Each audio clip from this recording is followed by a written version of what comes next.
Look at correlation and causation.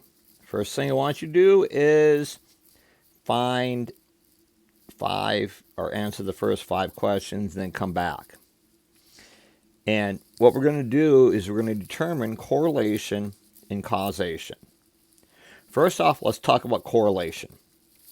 If I graph data and notice these points kind of fall kind of close to a line, and if I would draw my line in there, it would be going up with it. So we call it positive correlation because it has a positive slope.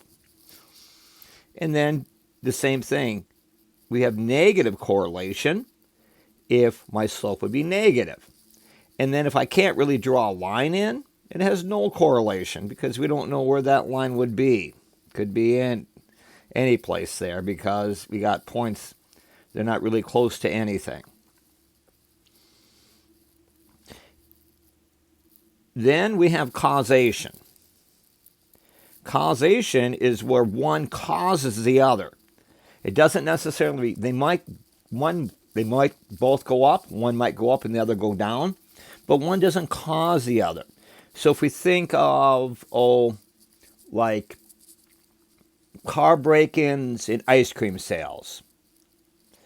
As the ice cream sales increase, so do car break-ins. So does that mean if we ban ice cream, the car break-ins will go down? No, because something's causing both of them. That would be warm weather. The warmer the weather, the more ice cream gets sold. The warmer the weather, more people are outside, and so your car break-ins become more. So here's what we're going to do.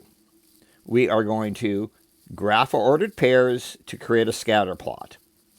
I'm going to determine if there is any correlation, positive, negative, because you can't have causation if you don't have correlation. That's the key. Correlation comes first, and then there might or might not be causation. And then determine whether these data sets are related. Does one cause the other to occur? Could there be other factors influencing both of them? That's the key. You got to remember, hey, is there something causing both of these? And then decide if it's correlation or causation. So let's take a look at our example here. I have mozzarella being consumed and the number of civil engineering doctorates. And notice, as mozzarella goes up, so do the doctorates. So does eating cheese cause more civil engineering degrees? Well, you might say, well, if you're eating cheese, you're going to have to plug up the system more. But I think what happens in both of them, it would be the population. The higher the population, the more cheese you're going to sell. The higher the population, the more you're going to need civil engineers to help solve the problems of a higher population. So that's a case where there's correlation, but there's not causation. Okay, it's correlation only. Positive correlation, but correlation only.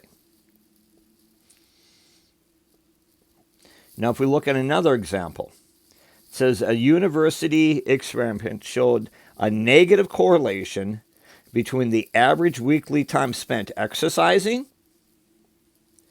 and the probability of developing heart disease. So what they're saying is, as you decrease your exercise,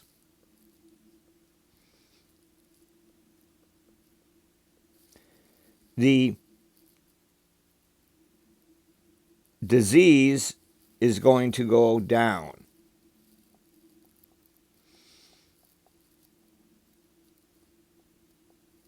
That is, if you exercise a lot, we're going to have low heart rate.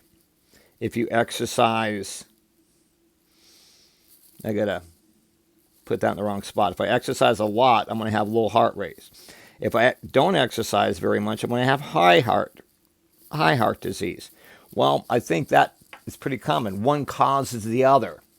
That if you don't exercise, you're not developing your heart, and you're going to be at risk for heart disease. That's why it's kind of surprising when you see a young person in shape have heart problems. It doesn't mean it can't happen. It just means it's less likely to happen.